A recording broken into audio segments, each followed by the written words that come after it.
Hey y'all, this is Troy Black. It's real early, at least a little early, so I may look a little more tired than usual or more awake than usual. I don't really know how that works. But I felt like the Holy Spirit told me I needed to film this, basically wake up and film this morning. So that's what I'm trying to do. And it's weird because, like, God will tell you to do something when you're in His presence, or you'll have so much faith in that moment while you're worshiping Him. And then, like, you wake up the next day and you're like, I don't know about this. But I started to pray, and immediately I heard that verse just run through my head, and I know it was the Lord. So I want to read it real quick. It says, "So Abraham rose early in the morning, saddled his donkey," and then, well, that's the wrong translation. Whatever, it's early.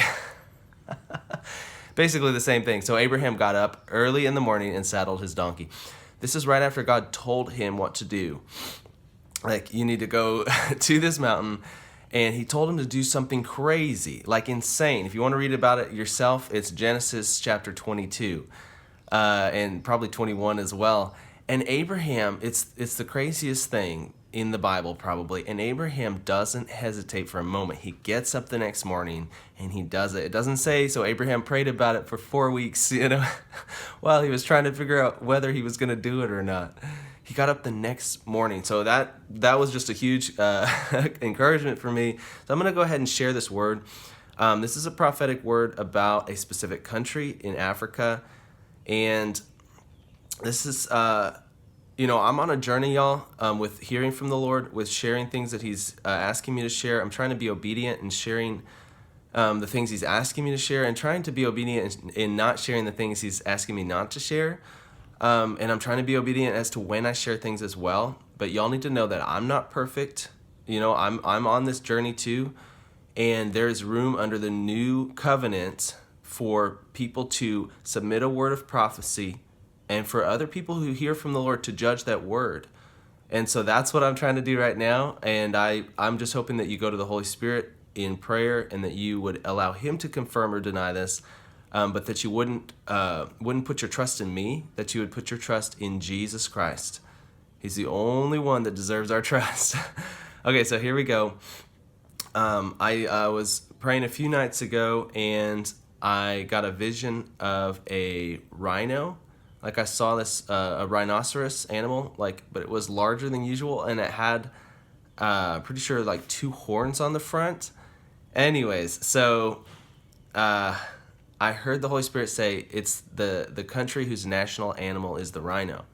So I looked that up. There's actually a couple of them, but He confirmed this one to me. A country, and I hope I'm pronouncing this right, named Lesotho. And it's actually a country that's surrounded by the country of South Africa. So it's completely landlocked by another country. And this is what the Holy Spirit told me about that country. Lesotho.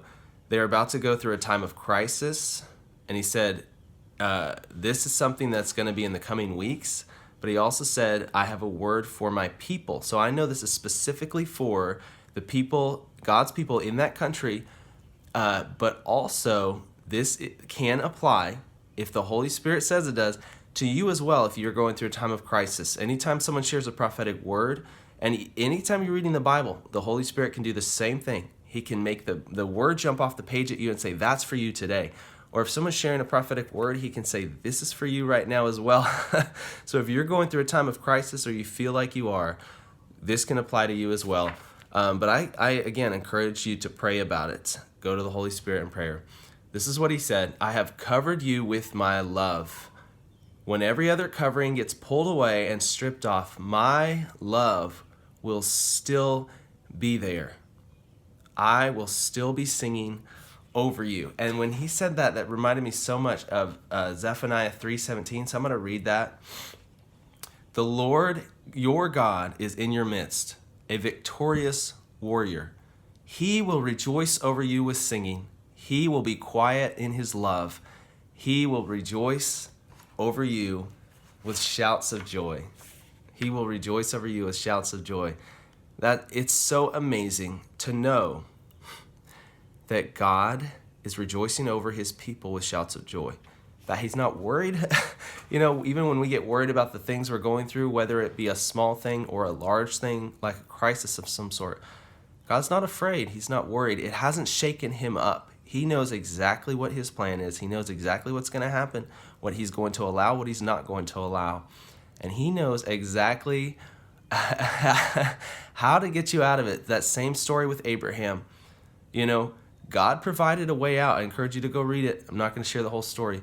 But Abraham, even though he was walking through what he considered a crisis that God had allowed, that God had put him through in a sense, God also provided a way out when he put his trust in the Lord, when he put his hope in Jesus. Even though, you know, the crazy thing is, Abraham didn't even know about Jesus yet. Yet, Paul writes in the New Testament about how Abraham was the father of our faith, meaning the same faith that Abraham had when God told him what to do, and he just did it. He said, yes, God, I'm going to do it. I'm going to trust you with all my heart. Paul is saying that's the same faith that we have in Jesus Christ today. When we look at our circumstances and we say everything's falling apart, and then we look over at the cross and we say, but Jesus has won the victory for me, so I can be okay today. I can put my hope in him today instead of in everything working out. And we can have peace in that moment. And better yet, we can have a friend who never leaves us, because Jesus also sent the Holy Spirit to walk with us. And yeah, it's amazing to read about how God is rejoicing over you with joy, rejoicing over you with shouts of joy in the Word. But also the Holy Spirit wants to be the one singing that joy into your heart today, singing those songs over you today in ways that you can hear, in ways that you can experience his presence and experience that joy. So I hope this was encouraging. We're going to have to wait and see what happens, I guess, in the next few weeks. And, you know, I try to keep up with these words. And at some point I'm going to do a video where I just kind of share what has happened, you know, with a lot of these different prophetic words I'm sharing, these different visions that I've shared. So be on the lookout for that as well. Ooh, y'all, keep praying for me, keep praying for my family. Just spiritual warfare happens when you're sharing the message of the gospel, when you are reaching people for Christ. And that's not something that I can do on my own. It's something that God has allowed me and my family to do. It's through his grace. It's through his grace alone. So y'all keep praying for us. Love y'all so much. See you next time.